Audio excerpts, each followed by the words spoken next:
It's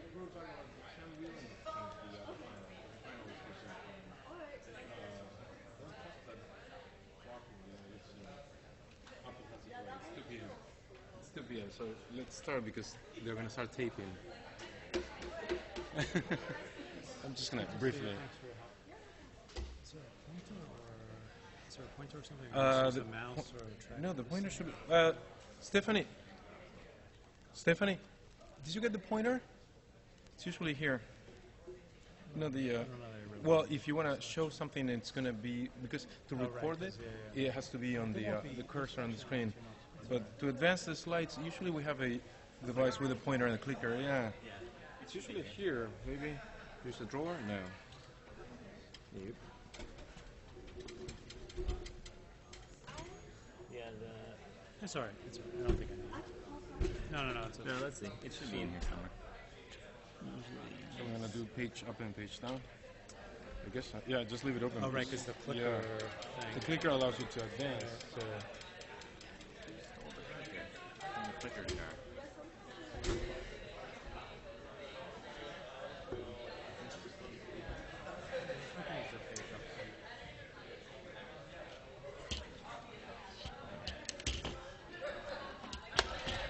Okay. Hi guys, we're going to start. So we're very lucky to have Dr. Schluger today. He's not only the chief of our division of pulmonary allergy and critical care, but he's also been very, very active in protecting the rights of human subjects in clinical research. And I'm a relatively recent addition to the IRB. The work is just extremely important, and it's going to be up to you guys to improve on our own standards. The issues are still there. There are new issues every day. There are new types of studies. There are new drugs. There are new treatments. So this is a good fight that you guys are going to have to take over, and it's important for you to understand what the basic language and what the basic items are. Thank you very much. So, all right, thanks. So what I'd like to do today is review the principles of bioethics as they apply to human subjects research. I'll give you a theoretical overview of this, and then we'll go through a number of examples, and I'd like you to think about those examples in the context of those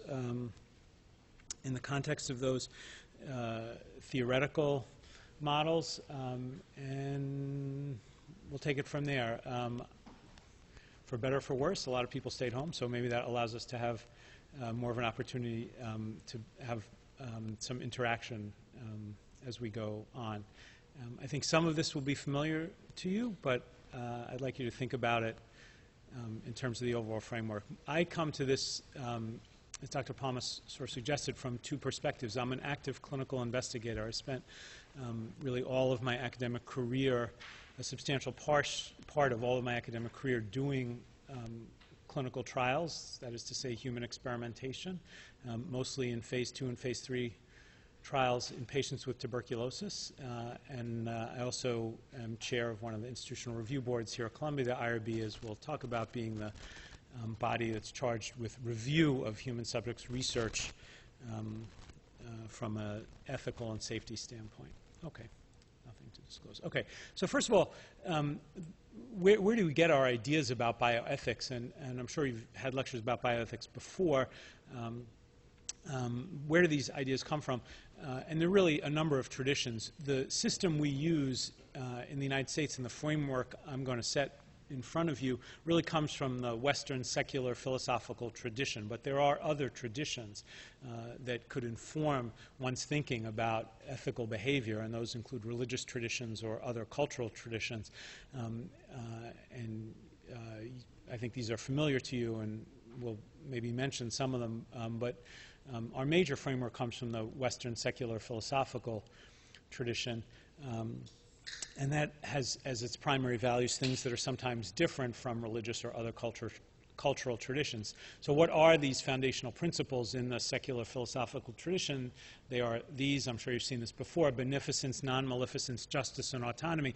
And you've probably thought about these already in terms of medical care. What I'd like you to think about today is what do these mean in terms of research, because I think they mean something that's slightly different from what they mean in medical care. So beneficence, as you know, is the idea that there's a positive obligation to do to do good. Not that there's just an opportunity to do good, but you have a positive obligation to do good. And as physicians, that means that if there's a patient in need of care, you have a positive obligation to do something for that patient. It's sort of interesting to think about what does that mean in the context of research. And I think it's not a trivial question because, as I'll show you a little later on, there are certain, I think, irresolvable problems in research from an ethical point of view. That is to say, situations where an individual experiment in an individual research subject really is unethical, but we allow it to go on, I think because of a sense that beneficence as it applies to research means what? Beneficence as it applies to a patient who's sick is very straightforward. As I mentioned, you have a positive obligation to take care of that patient and try to relieve that patient's suffering. What does beneficence mean in the context of research? Does anyone want to venture a guess? I think, I've thought about this a lot recently, I think what it means, if we believe in beneficence, that beneficence applies to research, I think it means that as long as there is disease and suffering for which we don't have answers, and there's a great deal of disease and suffering for which we don't have medical answers, that we as a society have an obligation to do research. To me, that's what beneficence means as it applies to research. And for me, that helps solve, as I mentioned before, what might be an otherwise insoluble ethical problem. We'll come back to it later. So I think beneficence still applies in research. Non-maleficence, you may be familiar with as the dictum primum non nocere, first do no harm. That means you have a positive obligation to avoid harm. That doesn't mean that you just do the best you can. It means you actively look for all potential harms and do everything you can possible to mitigate those harms. And failure to do that would constitute research misconduct. Okay, so you have an absolute obligation to identify potential harms and do everything you can to minimize them. And then committees like the IRB will then decide if overall the risk-benefit balance makes the experiment allowable going forward. But your obligation as a researcher is to identify all potential harms and do everything you can to minimize them. Okay, justice, in a very broad sort of fashion, is just the idea that everyone gets treated the same way. And this is the third important principle of bioethics. And from the standpoint of clinical care, I think this is relatively straightforward. Whether you're young or old, rich or poor, whatever race, whatever religion, you get treated the same. Now, we don't have time to have sort of a graduate level seminar discussion about what justice means or how one achieves justice. As you can see here, if you've read in philosophy at all, you're familiar with these. There are all sorts of different ideas about how one achieves justice.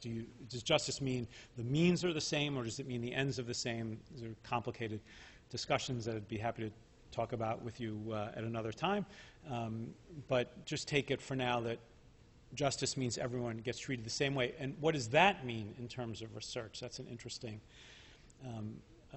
thing to think about. It should mean that everyone has the same ability to participate in research. It should mean that everyone has the same protection from research. And you'll see examples, I think, where that's been violated as we go through this.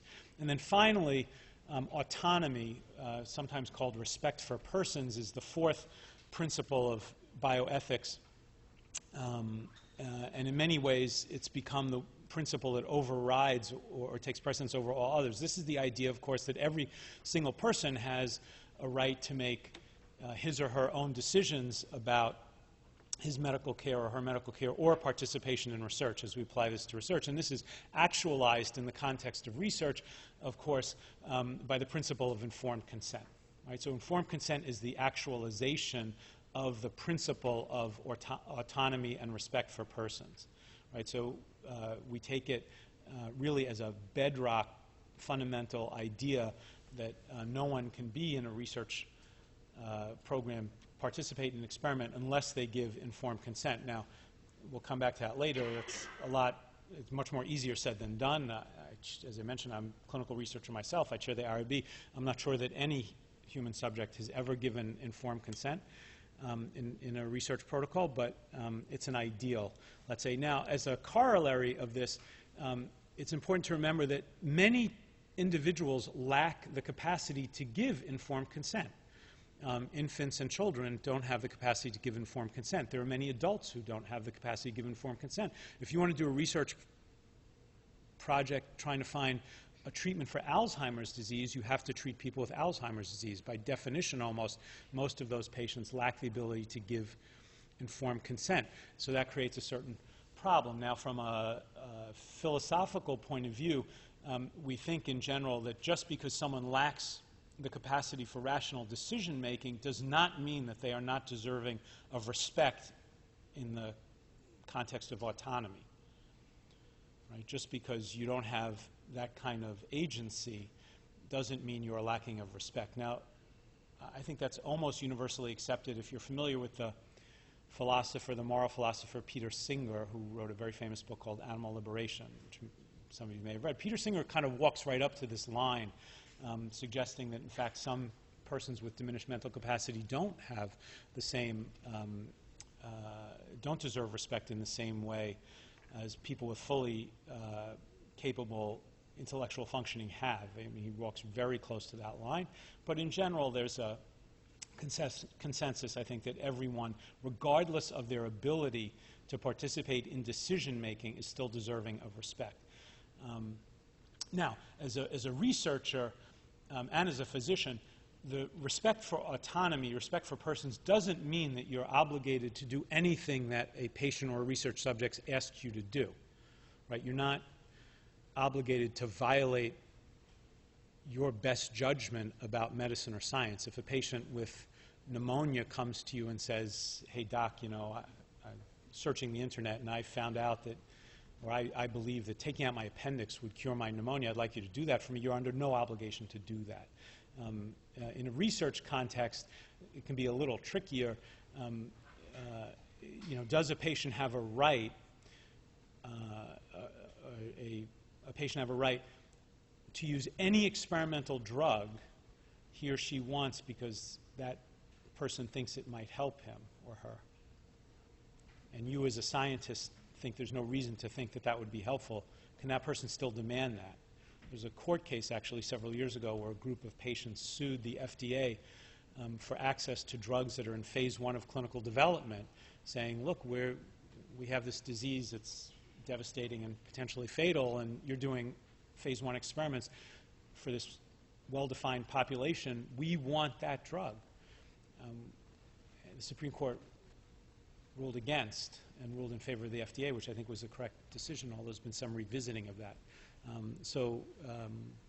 Autonomy is sometimes not as simple as it seems. Okay. Now with that, I'll take you through this outline of protection of human subjects in medical research, the need for it, the evolution of standards, administratively, how does it work, and some of the current challenges to ethical conduct of research. Discussions about ethics in human research generally start with some mention of this, and I will mention it as well, Nazi experiments on concentration camp inmates, mostly Jews in Germany and other countries under German occupation during the Second World War. Equally as horrific, somewhat less well known though, were actions of this Unit 731 of the Imperial Japanese Army. And really horrible things were done by these groups. Whether or not one could even term this research, I think is a subject that we could discuss. Or was it really just torture? But it was certainly under the guise of research. There have been lots of debates about whether or not results, for example, the Nazis subjected people to extremes of temperature. They would put people in baths of freezing cold water until they lost consciousness and then raise the temperature of the water to see if they regained consciousness and had memory recall for that. You know, should that even be allowed into the scientific literature? You know, is there something that could be learned from that? Or does that just need to be in another category of torture and we leave it alone? That's really not, I think, the important aspect of that. What was important coming out of that was the Nuremberg Code, which came out of the Nuremberg trials, at the end of the Second World War, where for the first time there started to be a codification of the rights of human subjects engaged in what would be subsumed under medical research. And these are some of the important points in the Nuremberg Code, that there should be voluntary consent of the human subject. The experiment should be designed to yield fruitful results for the good of society.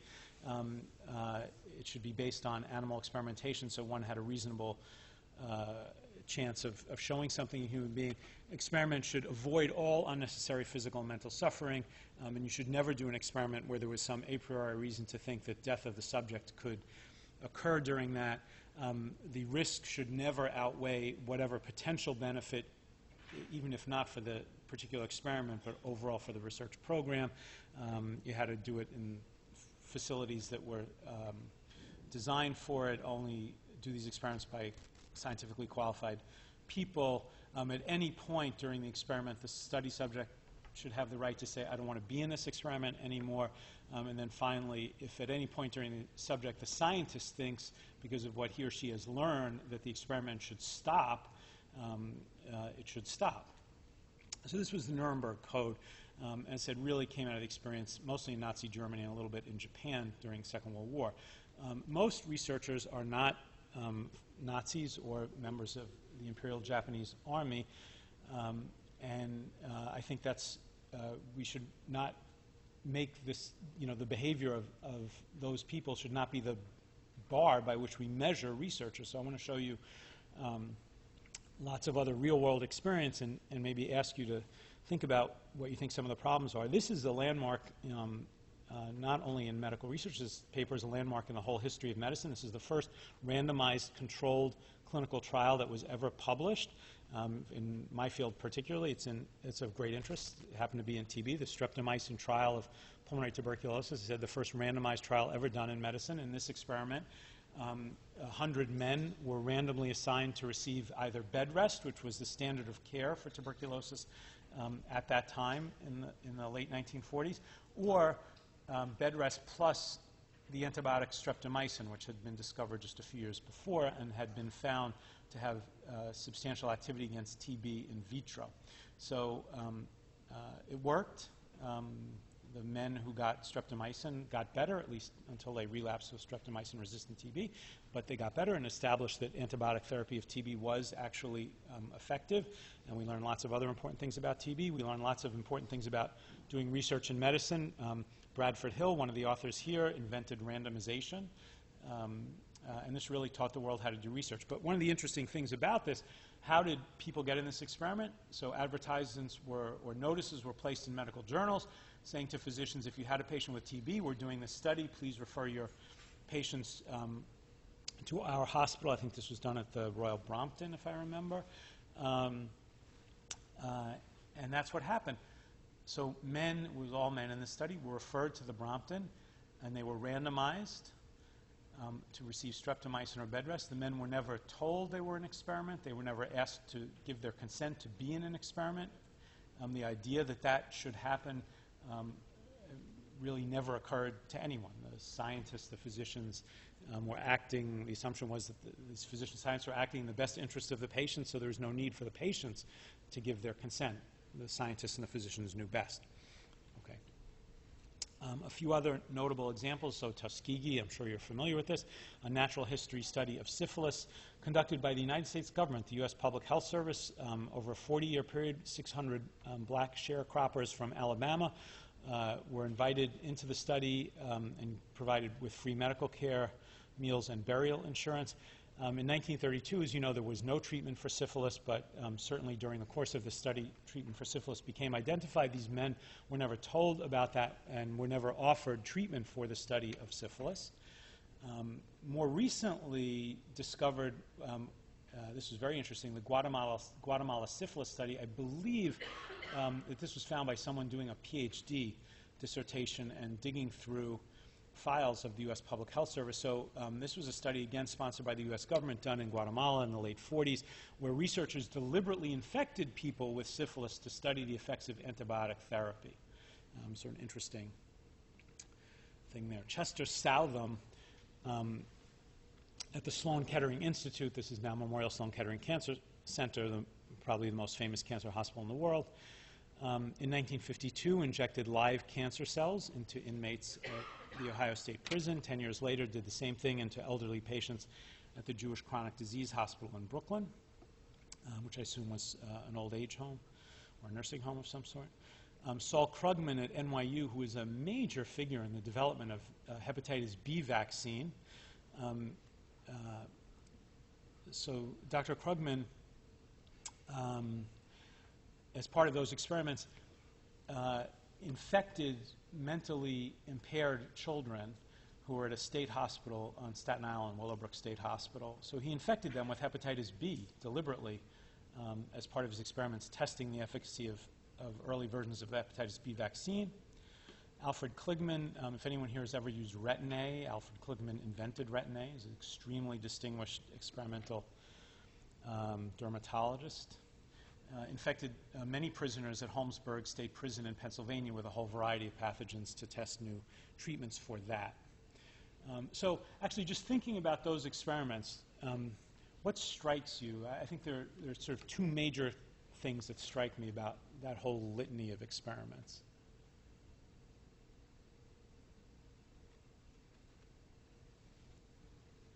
Anyone? Speak up. Right, so these are extremely vulnerable populations, right? Black men in the South in the 1930s, elderly patients in a nursing home,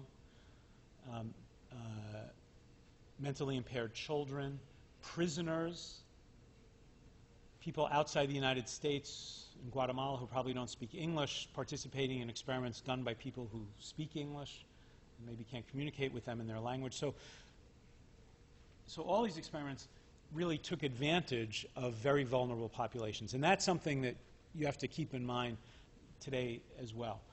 In some sense, all people in medical research are vulnerable, right? Everyone is vulnerable to a certain degree. I think, in a sense, that's why they participate in medical research. Most people don't participate in medical research, I think, based on my experience. They don't participate in it out of altruism. I mean, I think there's an altruistic aspect to it, to be sure, but most people participate in medical research because they think it's going to help them get better, right? So that fact in and of itself makes them vulnerable, right? They're predisposed to be in this experiment. They trust you, okay? And so what's the other aspect of this that's notable? So you have very vulnerable populations, although, as I said, everyone is vulnerable. What's the other really notable thing here? Who is doing, go ahead.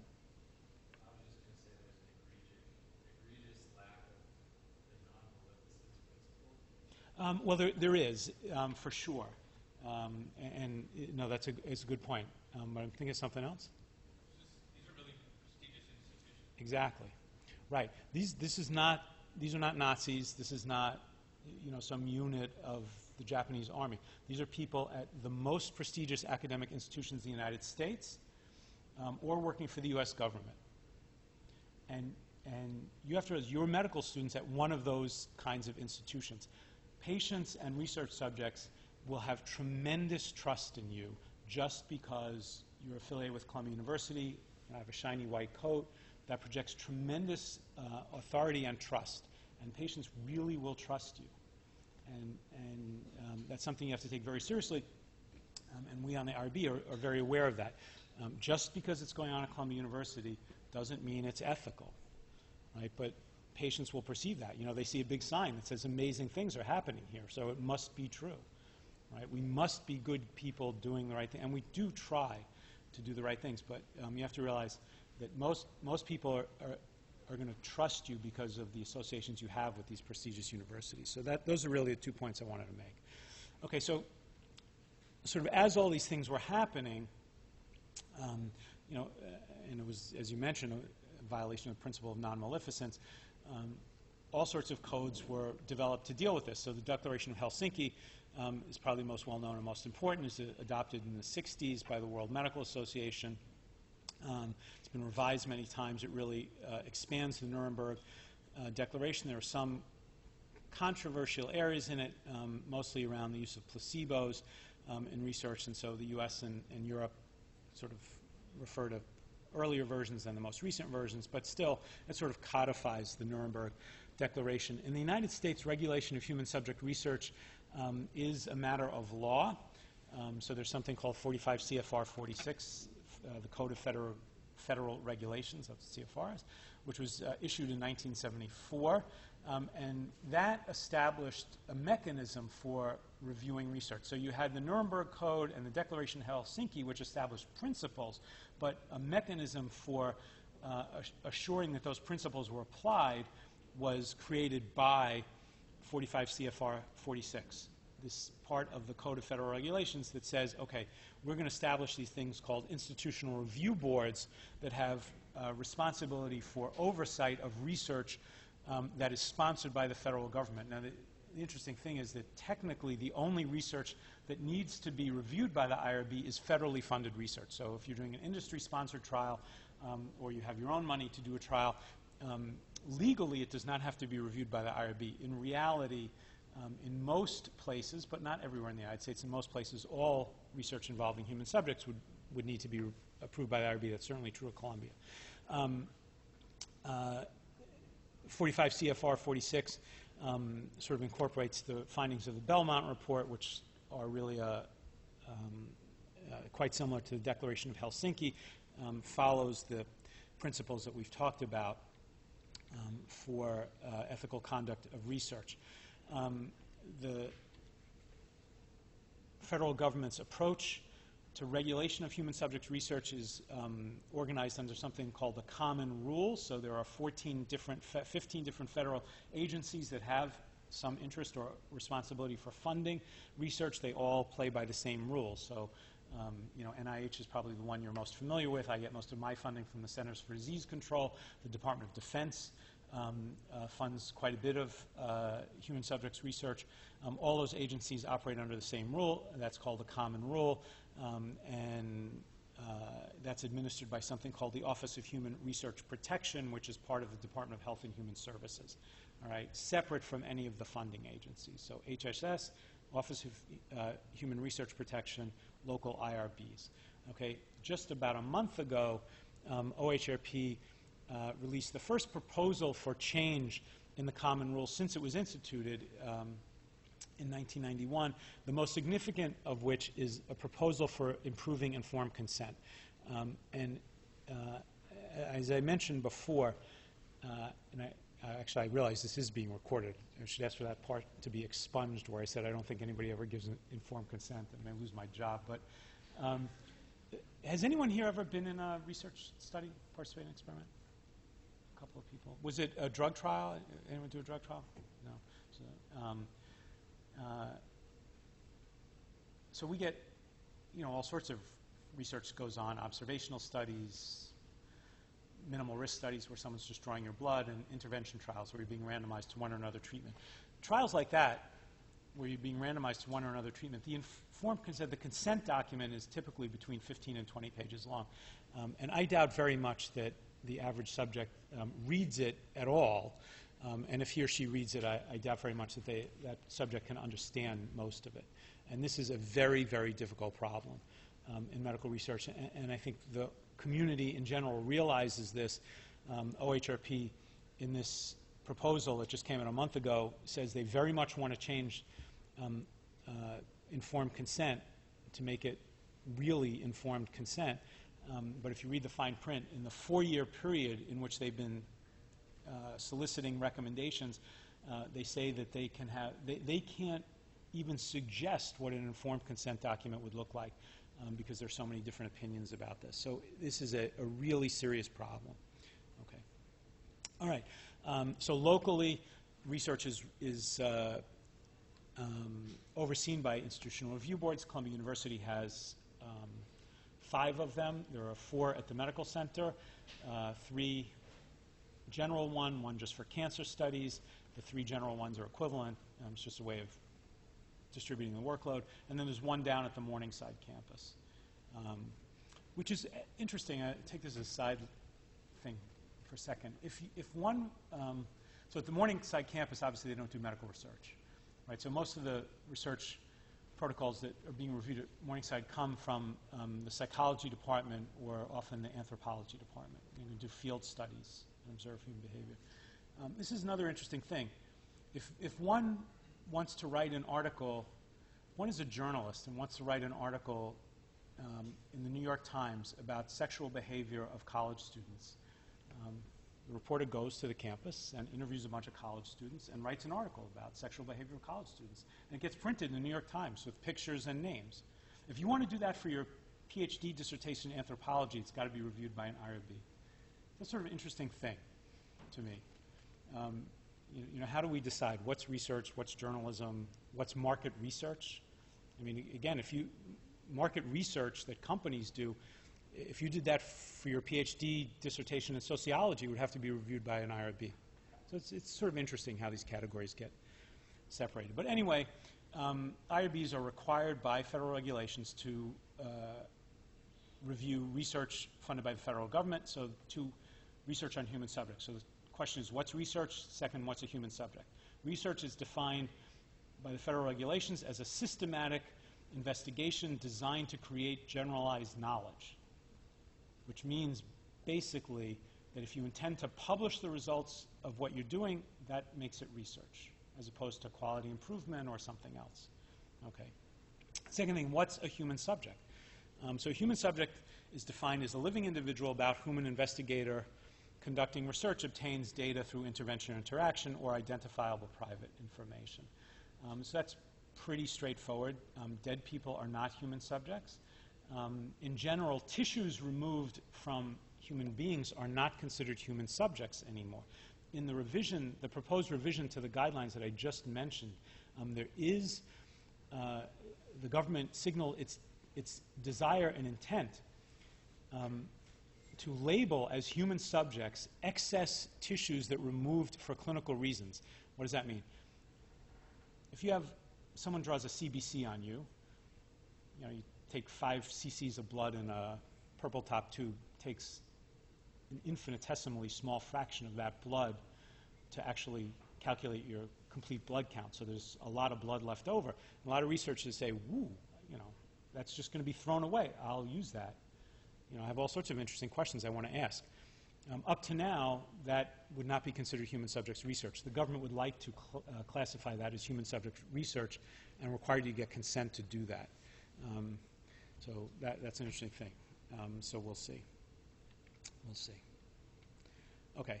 Who's on the IRB? IRBs have to have at least 5 members. There has to be 1 member whose primary concern are in scientific areas, 1 member who primary concerns are non-scientific areas, and 1 member can't be affiliated with the institution. Usually, and it's true here at Columbia, the non-scientist and the non-affiliated person are the same. Doesn't have to be that way, but usually is. So the IRB typically will be a bunch of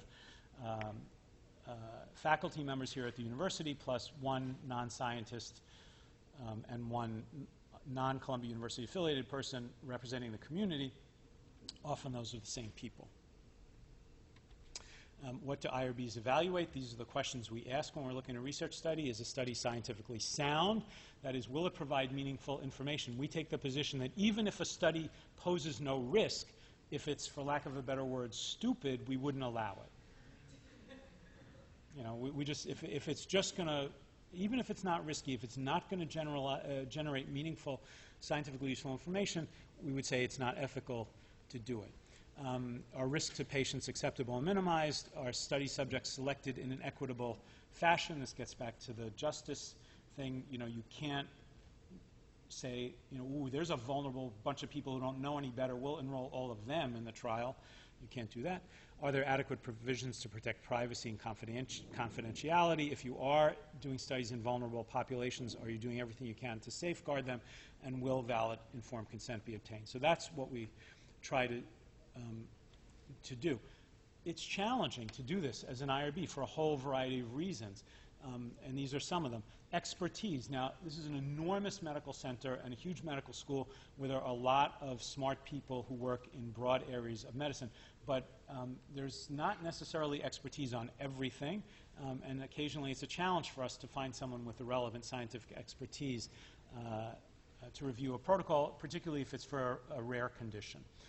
There are conflicts of interests, right? So the ones, conflicts of interest for investigators are probably the ones that are most immediate and apparent to you. You know, I'm doing an experiment on drug X. I happen to own $200,000 worth of stock in the company that makes drug X, so that's a conflict of interest, right? So that, you know, there are ways to deal with it, and we sort of understand that. I don't know if we resolve them all satisfactorily, but at least we have mechanisms to sort of deal with that. But there are all sorts of other conflicts of interest on the part of IRB members and the institution. So conflict of interest for me as a member of the IRB. The protocols are being submitted by people who are my friends and colleagues. And maybe because I like them, I'll give them a break on something that, you know, seems a little risky, but I know that guy, he's a good guy, he's not going to really do anything bad. I'll give him the benefit of the doubt. Right? I mean, that's human nature, I think, to do things like that. So you have to guard against things like that. Other conflicts that IRB members have, I think, are related to conflicts that the institution has as well. If you ever go to Dean Goldman's State of the School address, I don't know if you go to this at the end of the year, but Dean Goldman wants Columbia to be in the top 5 schools in the country, according to U.S. News and World Report. The factor that correlates most closely with where U.S. News and World Report ranks you is, do you know? It's the number of NIH dollars coming to your institution. If you on the IRB say you can't do any of this research, the number of NIH dollars you get is going to go down pretty quickly, right? So that's sort of a conflict. Columbia University is in the business of doing research, as are all the other great universities in the United States and the other great medical schools. But there's sort of a conflict there, right? Or potentially there's a conflict. You know, we want to be on the cutting edge of everything, right? We want to give you stem cells. We want to do, you know, xenografts for organ transplantation. We want to make artificial organs, whatever it is, right? We want to be ahead because we want to be known as a leading institution. Does that make you more likely to take risks that you shouldn't take? Right? And I hope you understand I'm putting this out in front of you in a very serious way because I don't think the answers to this are easy. I mean, we do a lot of things in the hospital now that seemed crazy when the first time someone tried it. And that was good, right? I mean, you want to have your aortic valve repaired now. It's done by, you know, TAVR, transcutaneous. That's unbelievable for somebody like me, and I'm not that old, right? I mean, the idea that you don't have to slice somebody open to replace their aortic valve is amazing, right? So I'm glad we did that experiment. But, you know, one could imagine that at the time that protocol showed up, you know, are we more likely to approve something like that, which could have been pretty dangerous because, you know, we want to be first, right? So I think these are really serious problems. I'm not saying that everyone's conflicted and we're doing the wrong thing. I'm saying these are really serious challenges, okay? Now, there are rapidly evolving scientific fields that may generate data with uncertain implications. I think the whole field of genomics is like this. Let's face it, we have no idea what most of that data means. Right? How do we protect human subjects? We have no idea. You know, you do whole genome sequencing now all the time. I don't know what any of that stuff means. Right? How do you evaluate whether or not it's risky or not risky when you don't even know? Okay. Informed consent we've talked about. And then the oversight of ongoing trials. We in the IRB don't really do it. We sort of say, okay, this trial is ethical, now go do it. We don't really look very closely because we don't have the resources to monitor that trial as it's being done. And so we sort of assume it's being done the right way. But maybe things go wrong. We don't really have the resources to do that. Okay. Again, what makes a research study ethical? The question being addressed, the conduct, and the participants' consideration. I think I've sort of talked about this. I want to skip ahead to specific examples. Oh, yeah. I do want to say something about this. The conduct of the trial in terms of ethics. So, you know, we talked about minimizing risk. This gets back to what I was talking about before, beneficence and what I think are insoluble ethical problems in research. So if you know about clinical trials for new drugs, drugs go after extensive animal testing. Drugs enter what's called clinical testing, phase 1, phase 2, phase 3. So phase 1 testing are usually studies in normal volunteers of pharmacokinetics and tolerability, right? First in human studies to see, what's the maximally tolerated dose and what are the side effects in human beings. As I said, in normal volunteers. So what's the ethical problem there?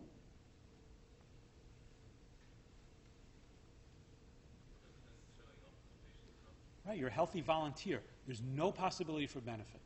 So the only possibility is nothing or harm. So one could argue, I think, pretty convincingly that it's just unethical on its face, right?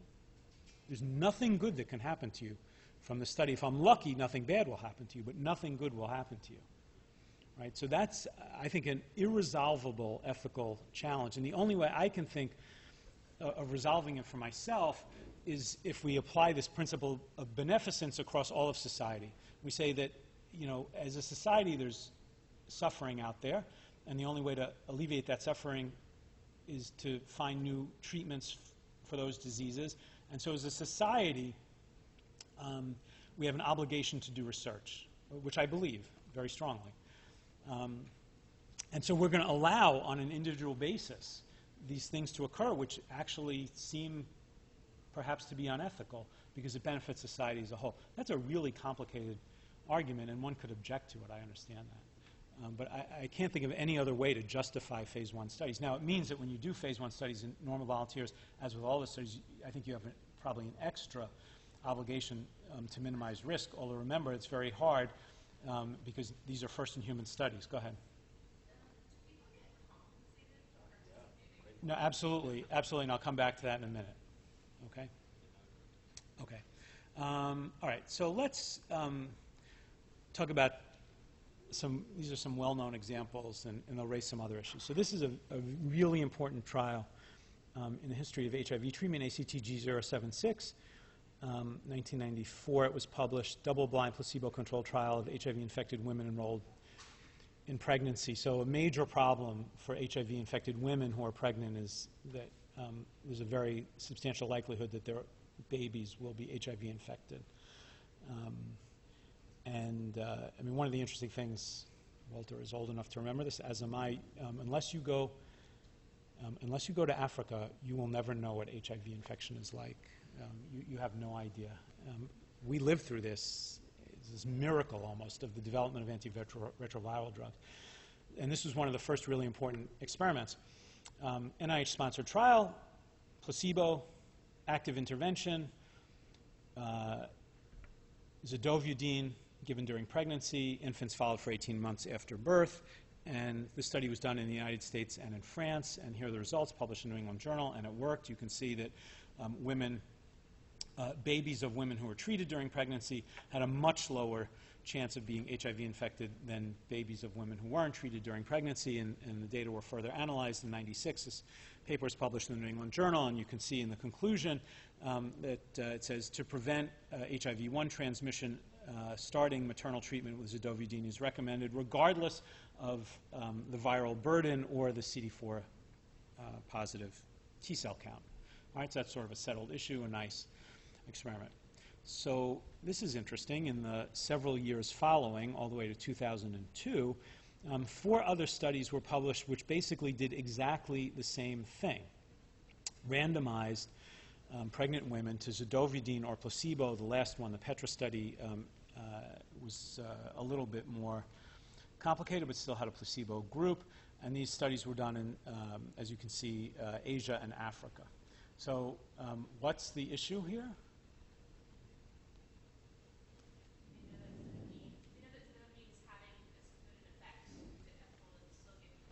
Right. Was it ethical to do a placebo-controlled trial when it had already been demonstrated that there was effective therapy?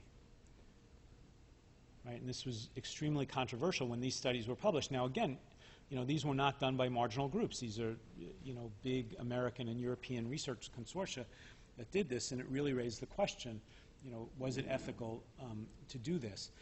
Now, what might make it ethical? The issue here goes against the principle of repeating results, right? That's like what most research is based Okay, so the first thing, so that's a really important point, right? So it's generally a principle in science that certainly in the lab it's true. You never do an experiment once. Right? You have to make sure it can be replicated, and medical literature is full of clinical trials that were positive, that were followed by many others that showed, in fact, that treatment didn't work. So there's a general principle there. Although, I think one would say that this is a very striking difference.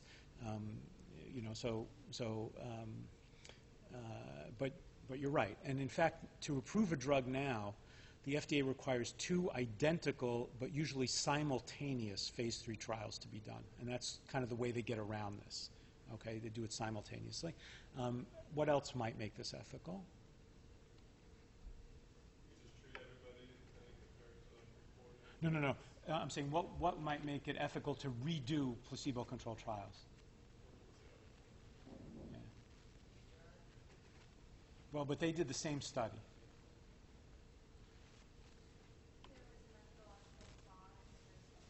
Okay, so maybe there's a reason you think you shouldn't believe the result. That would certainly be a reason.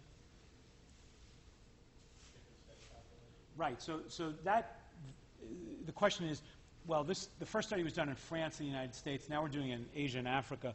Is there really something different about those patients or that setting that might make you think it wouldn't work there? And so do you really have to demonstrate it? In fact, that was what these investigators said.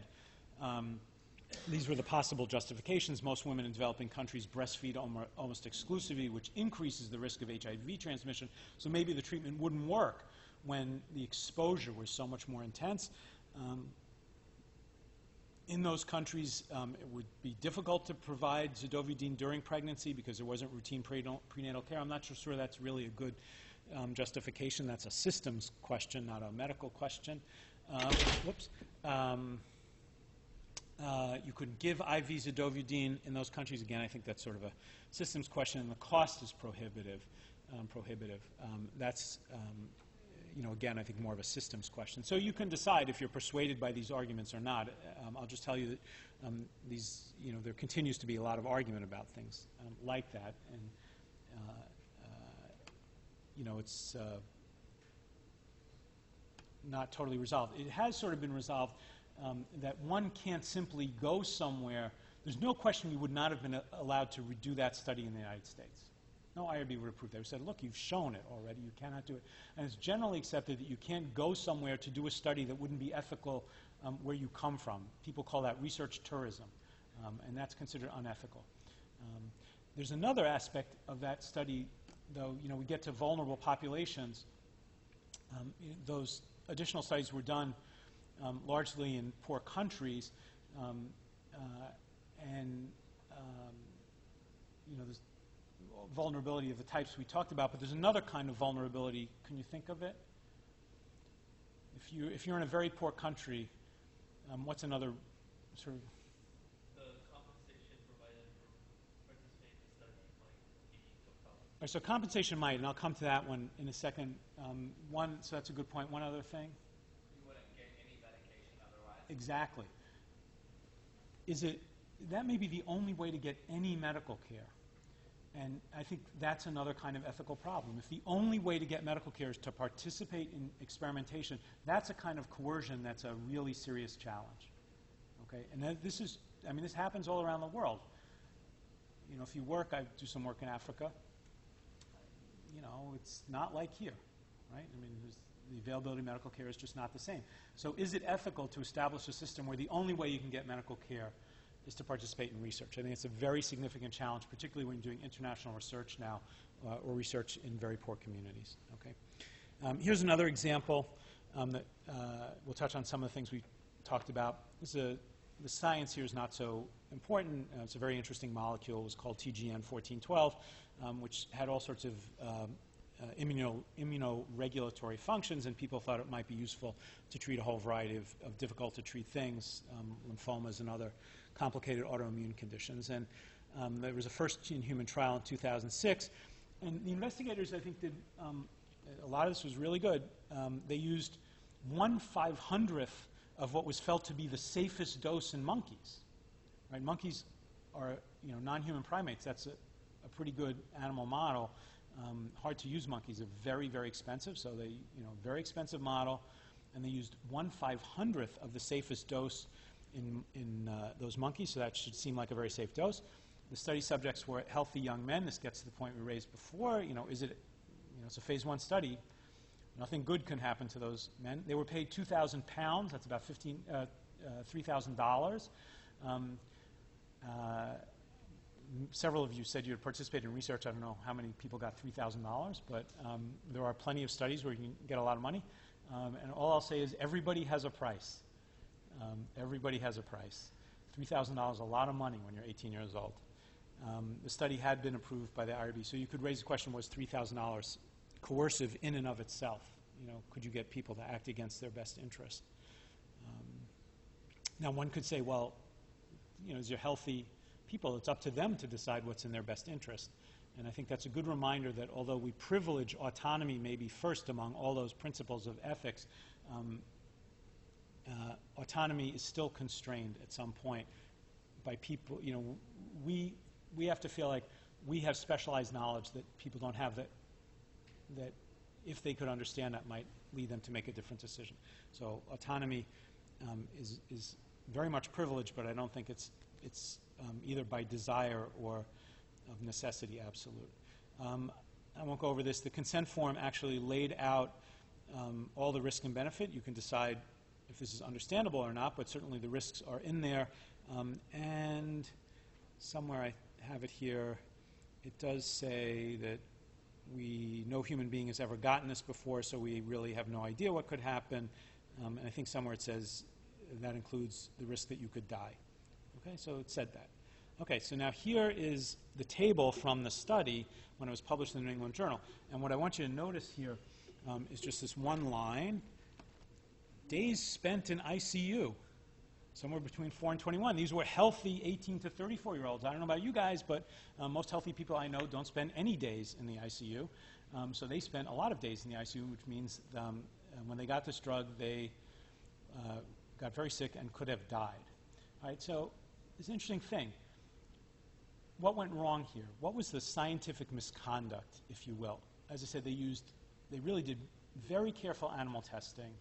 They used a very low dose of this. They disclosed the risk to the participants. We could argue about whether or not the compensation was coercive or not, but basically everything seemed okay. In the back?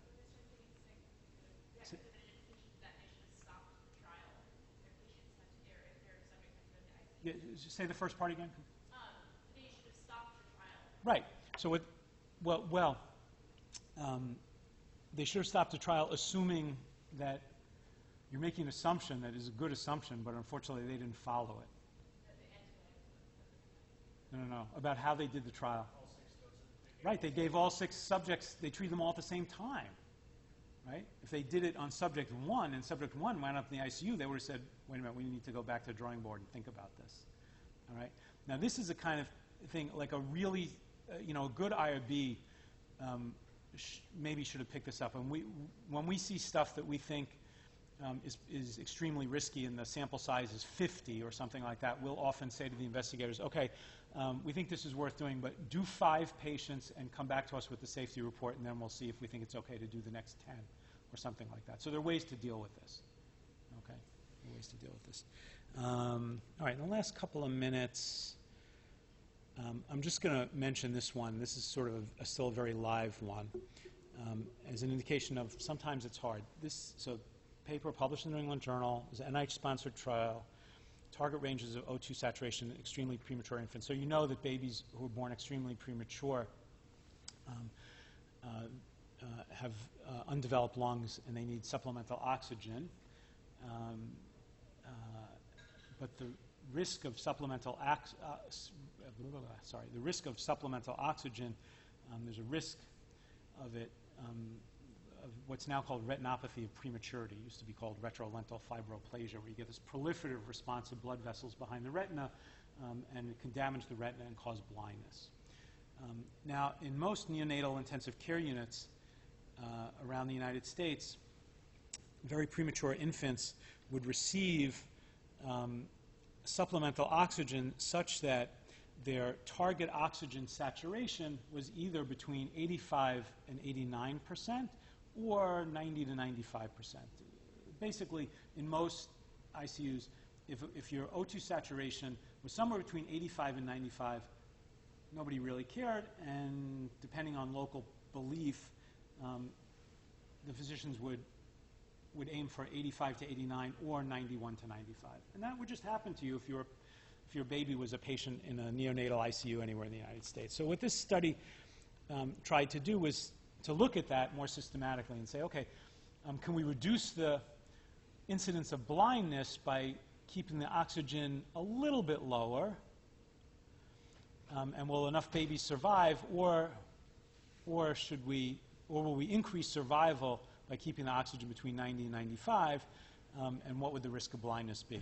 So that's what they did. Lots of neonatal ICUs. Infants were enrolled, and you can see what happened here. If the oxygen saturation was kept 91 to 95, there was a little better survival, so a little more oxygen was good in terms of survival compared to the slightly lower oxygen tension. But if you look on the bottom, down here, if your oxygen saturation was 91, you had higher survival, but you had a much higher incidence of blindness. Okay? Now that's an important result. Okay, what was the controversy? The controversy was, in the consent form, the benefits, we say, well, the benefit might be that using lower oxygen levels might result in fewer babies with severe retinopathy of prematurity or blindness. The risks, the only risk that was given was that, well, when we do this pulse oximetry, we put a piece of tape on your baby's finger or ear or thigh, and when we take that tape off, it might injure the skin. So when this got published, a certain part of the community went crazy and said, wait a minute, the possible risk was you could die if you were randomized to the lower oxygen tension group, and that should have been disclosed to parents who were randomizing their babies. The investigator said, no, this is done every day in every neonatal ICU in the United States. You're somewhere in this range. We're just putting you at one end of the range or another, but it's all within the standard of care. And so we didn't have to disclose anything about that. Right? This is a big controversy. And OHRP, this is one of these letters you hope never to get when you're an investigator or you're the dean for research.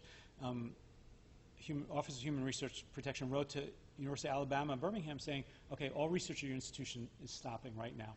Everything. Because you guys did something bad. Okay? And they said the consent form was inadequate. Then there was this series of letters in the New England Journal. On the left,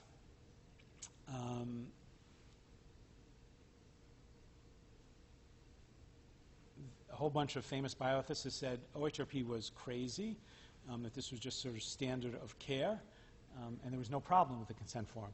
Other famous bioethicists also said the opposite, that no, this was a terrible, terrible violation of ethics. Ultimately, what happened here is that the government rescinded its suspension of research after this whole controversy and said, well, we're just not sure anymore. I leave you with this because some things are really hard. These kinds of study are still, I think, very controversial and active. My own personal view is that the consent form was not adequate. I think the trial was completely ethical. Some people objected to the trial. I think the trial was ethical. I think consent form was inadequate. But as I said, a lot of famous ethicists wound up on one side, a lot on the other side. So some things are hard. So I think with that, I'll stop. I hope I've given you something to think about. I do want to leave you with the important idea. Research is very important.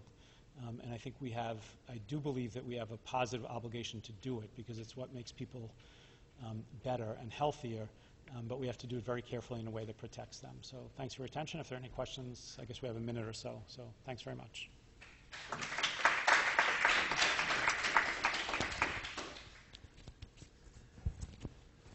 are you?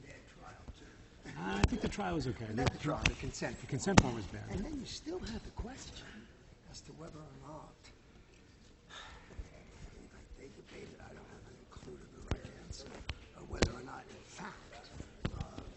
rates or the rates that would be the oxygen rates were the ones being used in practice. Right.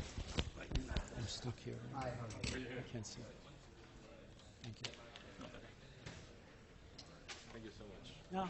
That's actually when the monitoring board, when the plans to actually monitor events become essential, because if they had seen a signal going in one direction for mortality, they may have, they might have been able to stop the study and say, whoa, unexpected mortality trend.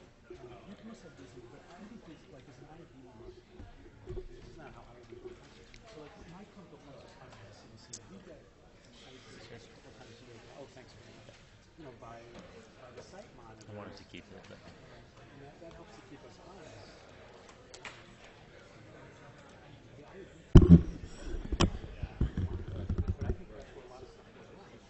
where's our magic button? How do I advance the slides? to the right. To the right. left. Yeah, Aye. we are missing the clicker today. Oh, I don't need it. And you, Okay. Do you, Walter, we missed last year. Yes. So it's you extremely introduce or I briefly, should just except- start? Whatever is, put this on. Oh, great. Thank you so whatever much. works for you. Okay. Whenever you're ready. Why don't you push it right now? Okay. Great, thank you. I'm sure it's been a long day, but if we start early, we'll finish early. And this subject on conflict of interest, I'm not simply promoting my own field of work, but it is going to be something that you are going to live with throughout your professional medical career. And indeed, you're going to be living with it in ways that are substantially different from the way your seniors dealt with it for most of their careers. I am David Rothman, as you can see from here. I am professor of social medicine, and I run an institute on medicine as a profession, which is both a research and an active organization. We promote in a variety of ways physician advocacy. We give grants for educational initiatives in and around professionalism. But if there's one thing that we're really known for, it's conflict of interest. And we've done a good deal of work on it. And some of the things that I'll be talking about today will be part of our research agenda. We're a small enough group, I'm not going to bother you to move closer. But at some point, if there's something that I say that you've got some questions about, or questions, we'll save comments for the end, raise a hand and let me see if I can field it relatively quickly. Let me get this back. I have an opening question for you. Is it now standard in your lectures that you see a slide like this? Yes, good. All right, that wasn't true 5 years ago. And it's important. It's almost testimony to the new centrality of conflict of interest that we'll be addressing today. 5 years ago, there's not a medical school in the country that would have had lecturers put up a slide. Now, standard practice. In a way, what's gone on so that this sort of thing has been standard practice. If you spend your days researching conflict of interest, you would not be surprised to learn that I have no financial conflict of interest whatsoever. I do not own drug company, device company stocks or shares or options. But it's relevant that you know that I have served as expert witness in a couple of cases against Johnson & Johnson for the way it marketed risperidone, the antipsychotic. Bias is not only financial, bias can be intellectual, and I think it's fair to say that my own biases, as you can see here, have been that the pharmaceutical and device industries have taken, I'll just put it simply now, taken too many liberties. Let me... Okay.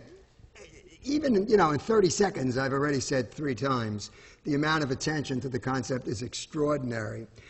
Look at the definition, and the definition is important. And the crucial word is fiduciary.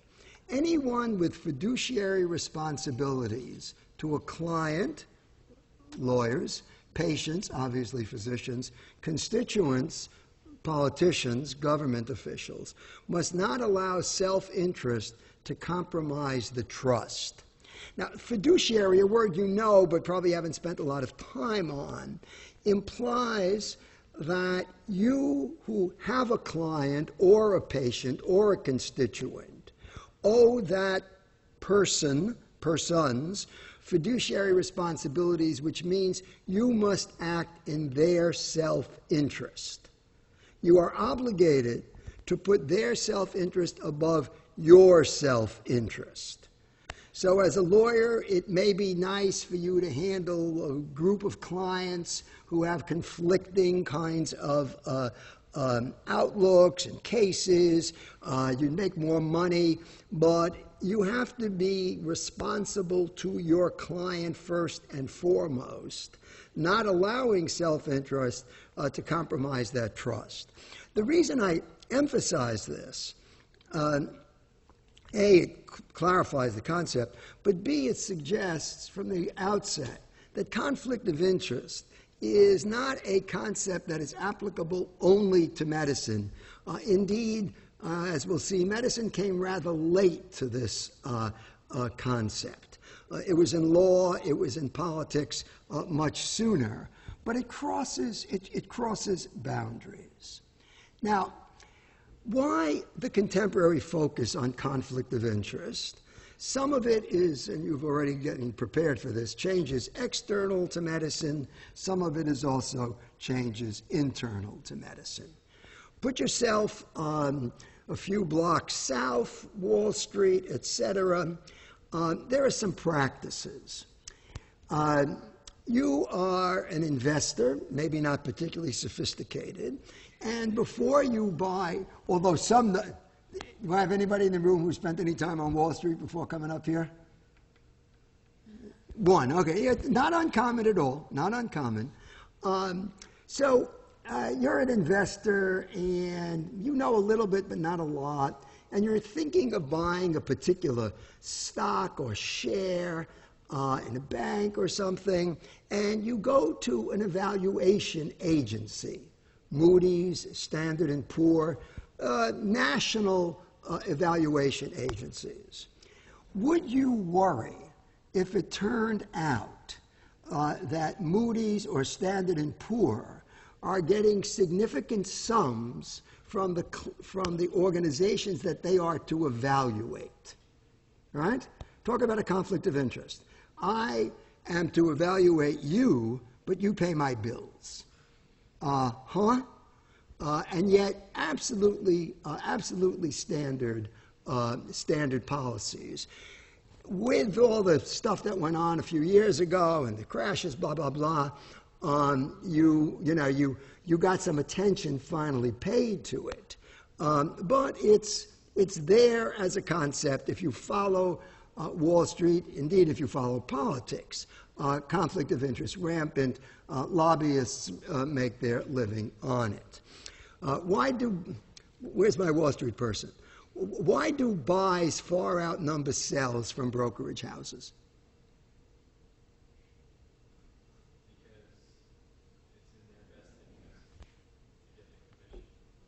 Exactly. And by the way, the numbers must be 10 to 1. And brokerage houses, incidentally, if you go to a broker, there is no fiduciary responsibility between that broker and you.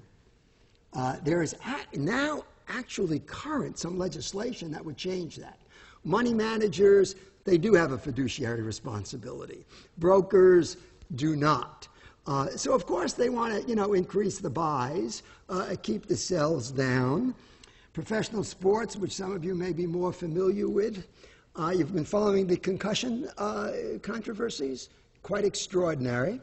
The NFL appointed physicians to study NFL-caused concussions, and that was 3 or 4 years ago. I mean, again, the only possible response is, huh? The NFL, you know, et cetera. Finally, again, significant protests by physicians, not part of the NFL, et cetera, and ultimately independent, not conflicted physicians studied concussions, and you keep, and you keep seeing, wait a minute, we've got Neil's slides rather than mine. I don't think I did anything. You went back to the beginning. Oh, I went back, sorry. It's okay. Okay. Okay, perfect. Thank you. Sorry. Obvious conflict of interest. Just, you know, I mean, you're there. Some of you may have had loans from in colleges. So the loan companies wine and dine the loan officer at the college to get their business, making your bargaining position less. The second one is almost right. Should a lobbying group dine or gift a state legislator or congressman, right? As though it doesn't happen. Brokerage house we talked about. I have a friend who worked at a major New York department store and told me that they had a policy that the people who purchase their clothing, in other words, you know, you're going to buy jeans. If you're the purchaser for jeans, you should not have skin in the game with the manufacturer of jeans. I mean, again, obvious. You're running a department store. You want the decisions on what to purchase done independently, not as a return favor. Public agencies dining or gifting a journalist to spin a story their way, not uncommon practices. Most will answer no to the above questions. Any reason why doctors and drug companies should follow different rules? Now, I put this on again. You know, I end up lecturing about conflict of interest, which can be a very, you know, touchy subject, especially now. And I will get responses sometimes from physicians which say, you're picking on us. What do you want from us? Why are you looking at conflict of interest in medicine? To which the answer is, medicine is only one of many areas where conflict of interest appears and is crucial. And the question is, so to speak, to calm down the paranoia. Doctors and drug companies aren't being asked to follow different rules, but rather the same. Now, what finally brought it to medicine? You know, if you went back to the 70s and 80s, you would see the concept being talked about in these other areas, not in medicine. A revival in the concept of professionalism. I make my intellectual living around that idea. And it is much, much more prevalent now as a guiding concept than it was before. Research findings on conflict of interest, I'll present some to you. The DOJ, regardless of the party of the president or the Congress, has actually brought a lot of lawsuits in and around kickbacks and off-label promotions. And the media has a field day on this. Again, just give me, I can't be sure, you know, I mean, obviously I, you know, comb the press. Do you see these stories in the press? If I said GlaxoSmithKline, China? No. If I said Johnson & Johnson, any of that coming, Johnson & Johnson in some of these cases? Now, you don't pursue, you know, look, there's a lot to read about, and this is not going to make you any happier. But although someday I'll figure out why anybody picks up a newspaper, including me. I just haven't done that yet.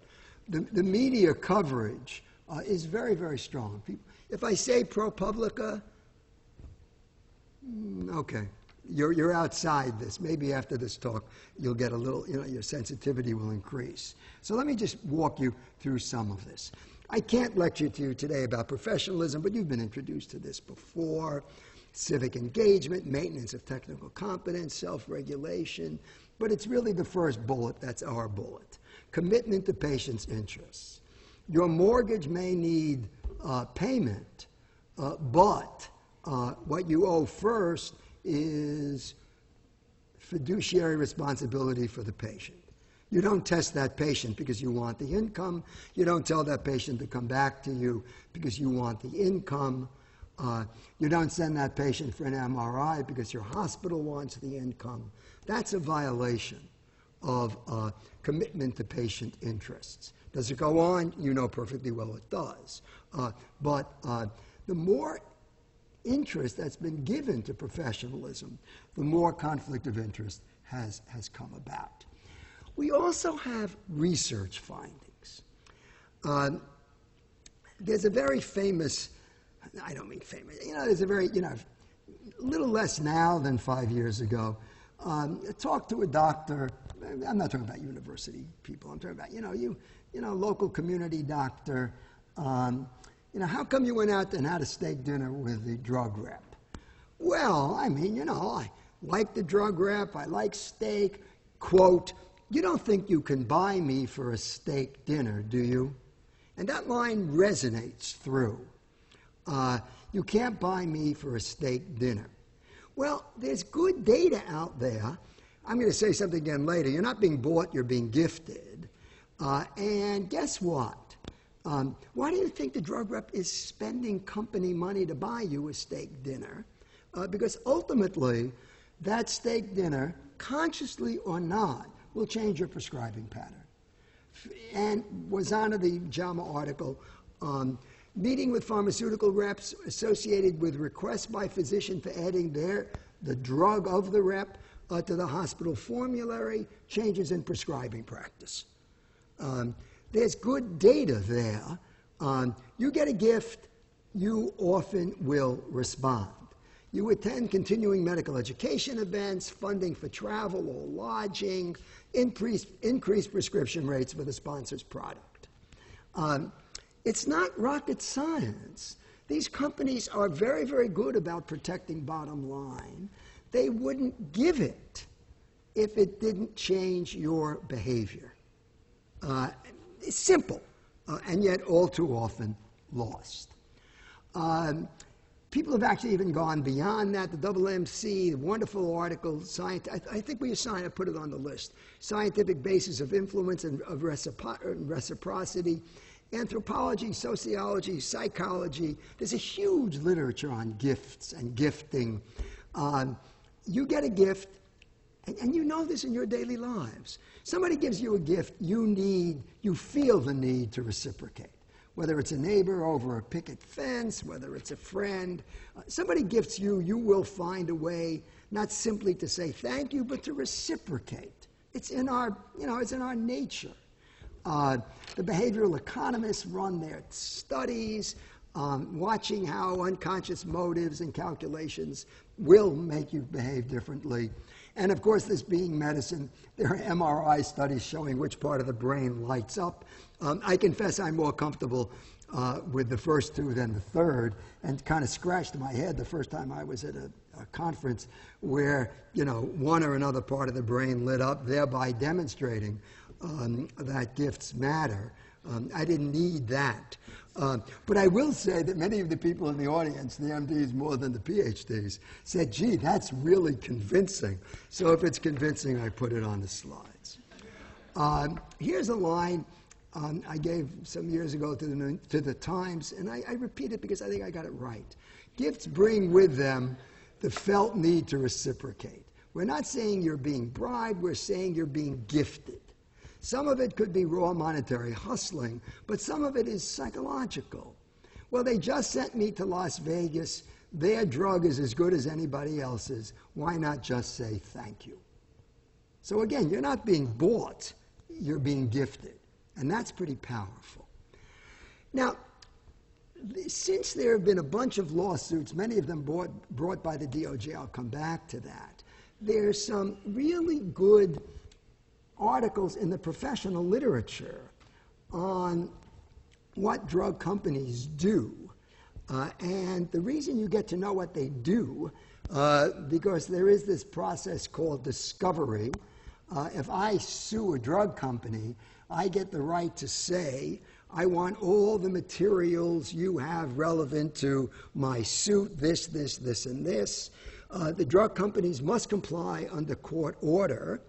And all of a sudden, you have this mountain of email coming out of the drug companies. I will say it to you, I don't usually say this to drug companies. Somebody ought to rename that little button on your computer that says delete.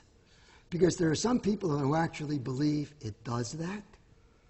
Delete doesn't delete. It may move it off your screen, but it is saved in, but you know this, I assume. It's saved in many, many other places. And I'm not going to say Hillary Clinton. But, I mean, you know, you get, I mean, it's part and parcel of our world that email, you know, historians were nervous that computers and telephones would deprive historians of records of, you know, political figures, etc. The best thing that's ever happened to the archives is email. Somehow you think it's private. You say things on email that are astonishing when looked at. And this study by Joe Ross at Yale and others used the data from a lawsuit to talk about ghostwriting. Because you will see in the emails a wonderful abbreviation. Here's the article, here's the forthcoming article date, author TBD, to be determined. Author to be determined? I thought authors were the ones who wrote the paper. In fact, the company produced the article and then turns to another expression you probably don't know, KOL, key opinion leader. There's a whole jargon out there for this. And how would you like to be the first author on this forthcoming article? And as you probably know, when you're up for promotion, the number of articles that you have weighs in heavily. And we're not talking about 2, 3, 4. We're talking about 30, 40, 50. Very tempting for academics to say, sure, I'll be your author.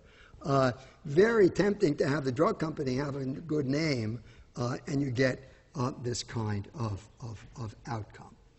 I always like this. It comes from the New Yorker, and it's humorous in its way. Try this, I just bought 100 shares. But what's always interesting to me and why I use it is that this is the New Yorker. And this means a lot of non-medical folks are going to see this. And they're going to find it, I guess, funny. But I just, you know, I mean, if this is already in the public mindset, medicine has to do more to clean its house, and medicine is doing more to clean its house.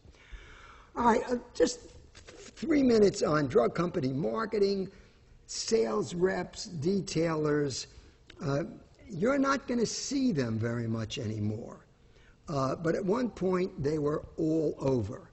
1 rep for every 5 physicians, $12 billion a year on marketing to physicians, exclusive of their salaries and journal ads. Build a relationship. Give favorable information about their products.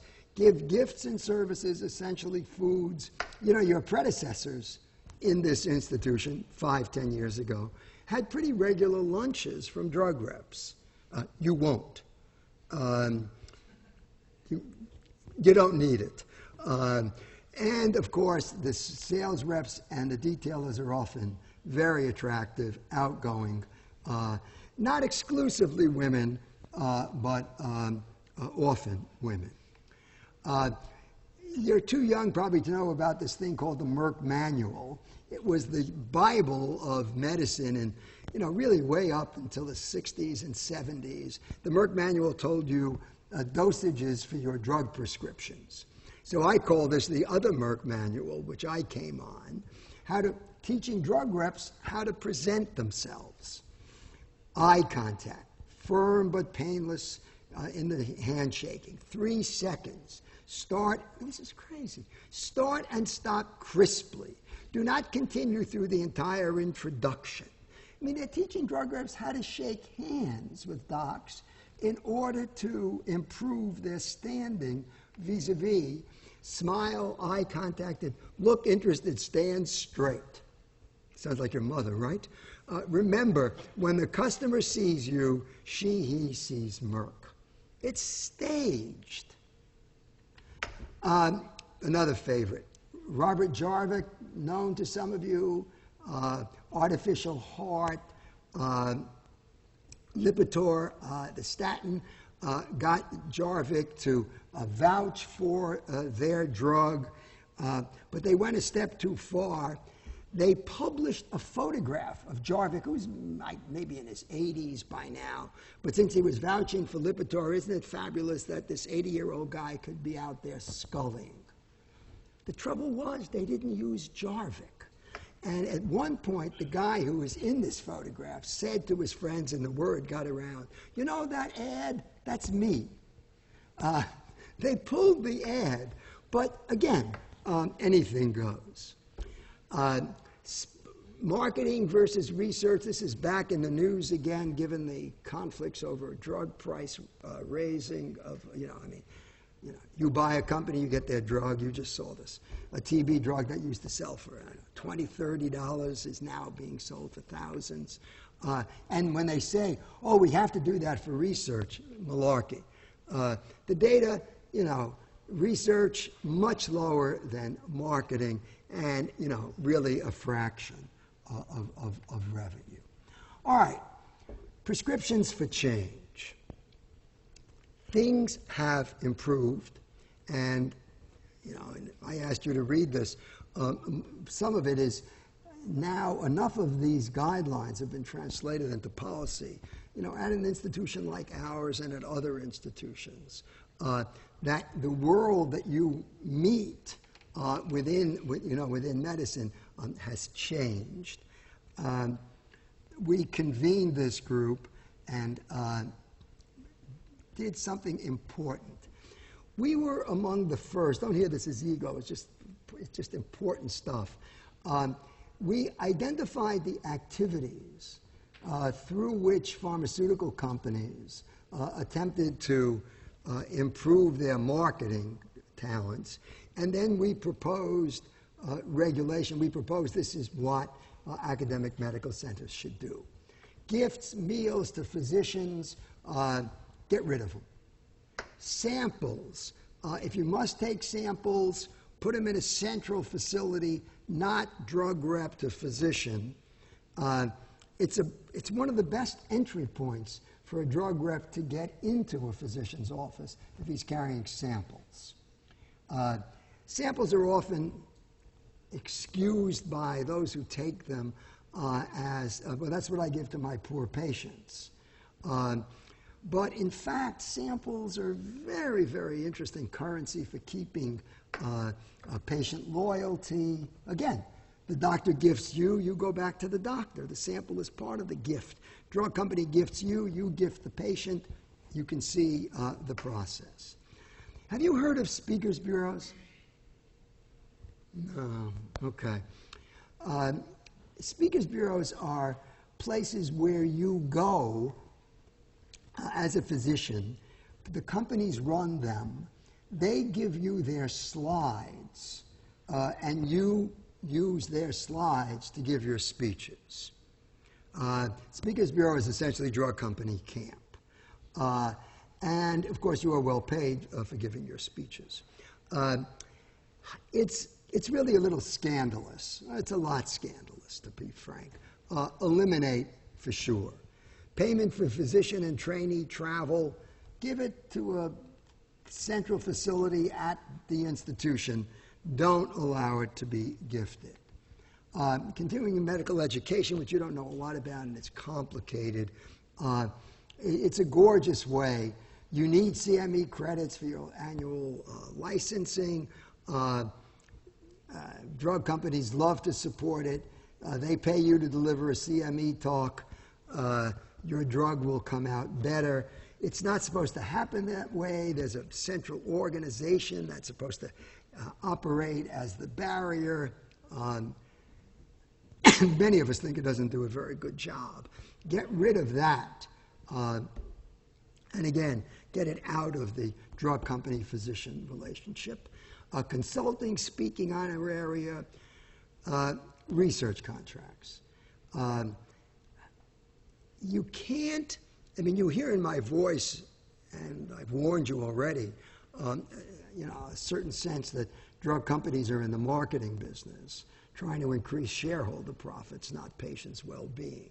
But you still do have to consult, and you do want to share your knowledge. You can't demonize industry, I mean, and just simply say, we got to get rid of them. There's no, I mean, they are the ones who are going to take the molecule and produce it. They're the ones who are going to do, you know, a lot of the good bench work. They're the ones, especially in this day and age, who are giving research grants. The research grants coming out of NIH will tend to be more basic than clinical. You gotta work with industry. There's no question about that. I mean, none at all. And consulting to industry so they know what you know in order to make a better drug in diabetes or whatever. You got to allow it, and if you're going to do it, you're entitled to be paid for your time. But transparency. So we know what you're doing with whom for how much. We're going to come back to that in a couple of minutes. Formularies are hospital committees that determine which drugs the hospital will buy, which devices they will buy. Decision makers must be conflict-free. We did it for AMCs, and then a couple of years ago followed up to see, we've done 2 follow-ups. About a third of American academic medical centers have policies almost completely consistent with these. Columbia is there. Stanford was a leader. Pennsylvania, fabulous. Emory, very good. About a third, terrific. About 55–60%, okay. They're better than they used to be, but they got a ways to go. I mean, 10% you can just forget about. They don't want to do anything. But these policies have, in fact, been widely adopted. We came out with it. Eventually, the IOM, Institute of Medicine, is going to do it. Others have come out. You almost have a consensus here. We don't want you as medical students being fed by drug companies. You know, once upon a time, big pile of stethoscopes for you as first-year medical students from, you know, manufacturers, books, all this sort of thing. It's just about over. And it's good that it's over, because you'll make decisions on the basis of knowledge, clinical practice, not in a way of saying thank you. We did the same thing, I'm not going to get you into this now, with professional medical associations, obviously supported by drug companies, and we had a few things to say about that. There are new directions, and they began at the state level, and now they have moved to the federal level. 6 states, Vermont was one of them, Massachusetts, Minnesota, required drug companies to report gifts and payments to physicians. You give them money, we have to know about that. Other states considering similar bills, it had some funny outcomes. If you are a healthcare practitioner that is licensed in Minnesota, Vermont, or Massachusetts, please refrain from consuming the food and or beverages available at this exhibit. We appreciate your understanding of this policy change and apologize for any inconvenience this may cause. Schering-Plough is responding because those states wanted to know what drug companies were giving docs, you know, in terms of gifts, money, etc. And so they asked the docs, please don't take it because we don't want to have to deal with reporting it. Wait, it gets yet more interesting. This is the, okay, let me just ask. Physician Sunshine Act. As of an hour ago, how many of you had heard of it? None of you. Wow. Okay, it's really important, and it's going to affect you, and that's what I will come to. This was made part of the Affordable Care Act. mostly because Senator Grassley from Nebraska just had a bug on this issue. And he pushed it. It never came up for a vote. It just got into the bill. And as you see, provides for transparency in the relationship between physicians and manufacturers of drug devices, et cetera, et cetera. What we now have is full and accurate data on company payments to physicians and healthcare organizations, essentially hospitals, independent of individual disclosures. There is a website run by HHS, Health and Human Services. The companies report the amount of money, the threshold, $10. And if the gifts under $10 over the course of a year amount to $100, the company must report it.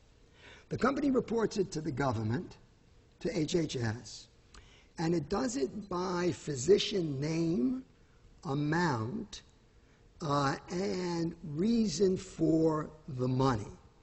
Travel expenses, food, whatever. There's a whole series of categories. ProPublica, which is a kind of online, I don't know what word, newspaper information stuff. ProPublica set up a system before the HHS website got going called Dollars for Docs.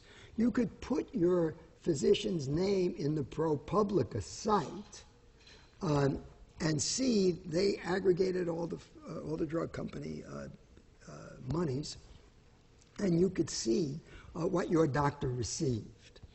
That has now been superseded by the HHS website.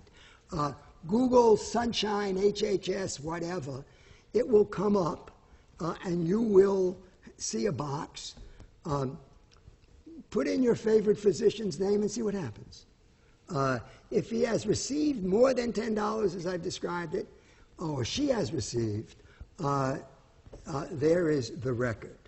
So for the first time, anyone who cares can know exactly what sums of money any given physician has received from industry. Now, what this means to you is very, very important. You are that generation coming of medical age under sunshine, and you have to know that everything you take from industry is going to be on a public website. We'll come in a moment to what uses those public websites are. Once upon a time, the assumption was that money was private. Not any longer. This money is public. And there's a very interesting debate going on out there, which we are actually studying. Is being listed on the website a kind of indication of shame? I mean, is it shameful?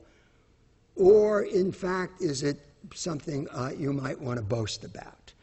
We'll play with that in yet a little more.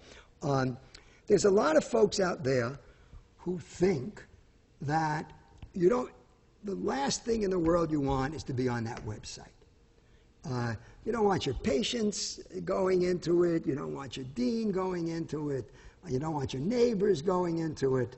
For a couple of $100, it's just not worth it. There are others, maybe more in the orthopedic surgery world. I'm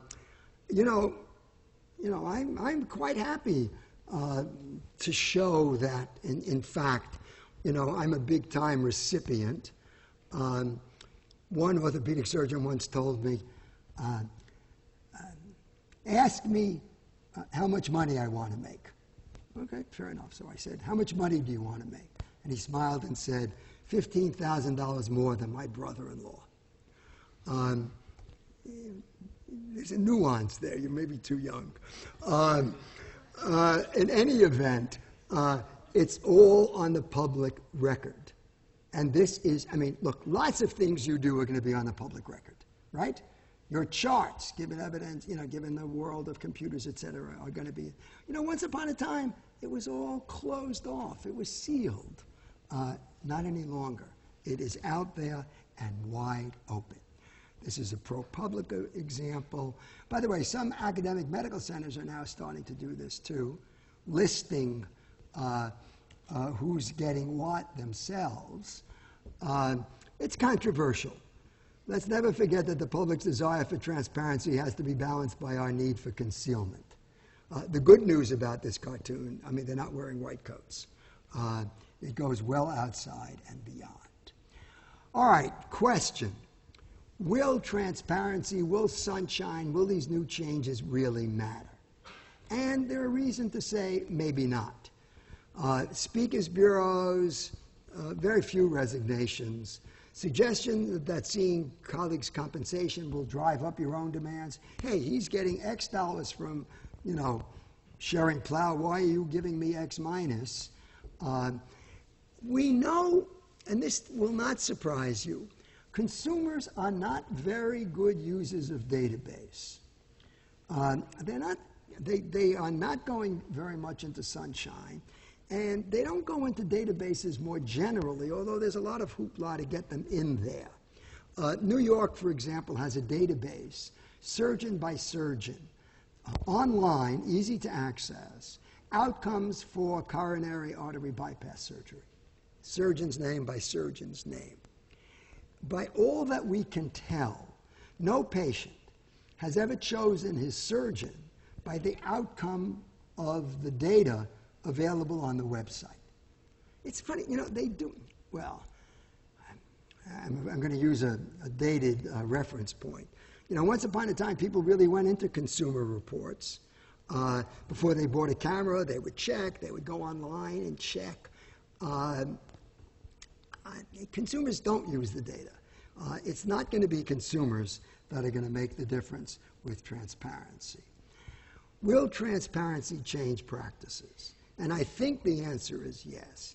But the educated consumer at the bottom of the list, the academic medical center.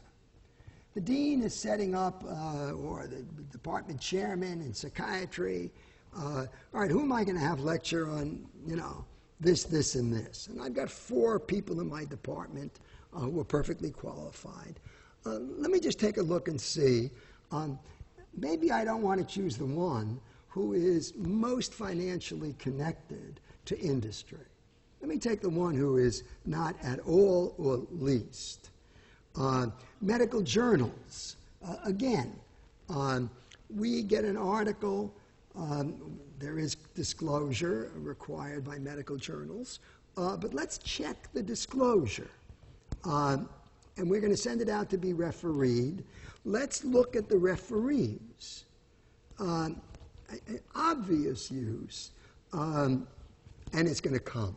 Students have used it. There are occasional stories, not a lot, where they went into the records to see what their professors were doing, and there was one particularly up at Dartmouth, which really caused a big hullabaloo.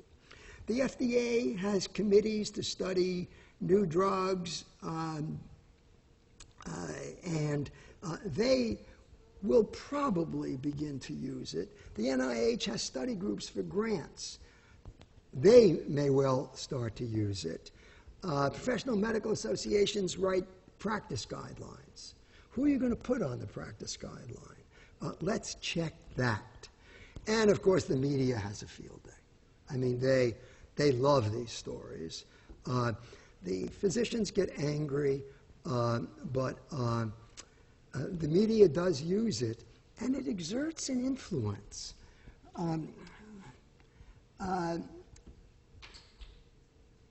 It may turn out, it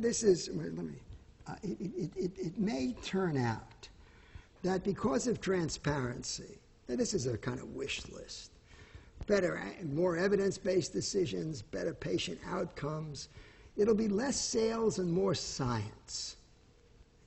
Maybe. You already are going to experience some of these changes.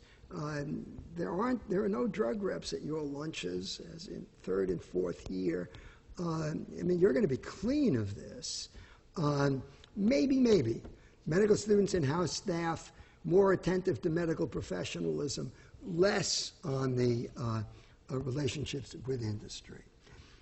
The two-track system, pure hypothesis on my part, but I think I may be, to some degree right about this.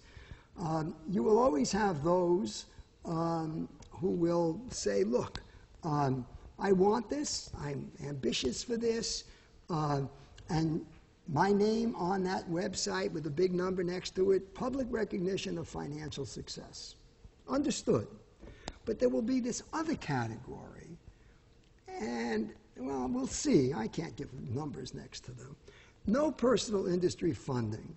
I want to teach. I want to serve on NIH committees. I want to have nothing hidden from my patients, even if they don't look at this stuff. I want to stay within the profession, and I want to remain clean. For me, that HHS website is damaging. For our entrepreneur, of course, it's a mark of success. I think that, look, different folks, different ways of approaching stuff. I think this may be right. All I do know, you're going to face these choices. And it's new, it's novel, you're entering a new world, the glare of the spotlight, and it is the glare of a spotlight. Thanks very much. Do we have time for a few questions?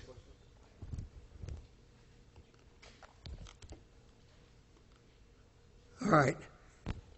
DJR5@columbia.edu if you've got any questions you want. Thanks so much.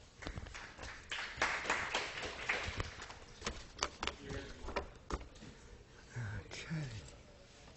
Sorry. Oh, wait, I'm still in. Yeah. Thank you very much.